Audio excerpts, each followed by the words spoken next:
Bonjour à chaque zami matin, zami Facebook, zami TikTok, nous disons gros bonjour à chaque zami nouveau matin. Je dis à nous te porter un bel spaghetti pour vous, ok? Nous portons une belle recette de spaghetti pour vous, après avec qui à mayonnaise nous manger la sauce tomate piment.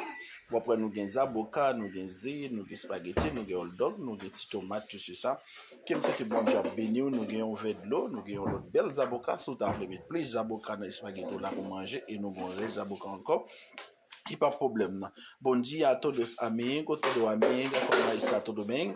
Tinha uma massa normal com ovo, com abacate, com tomate, com cebola e com ketchup e com maionese. Com pimenta também, se a pessoa precisar.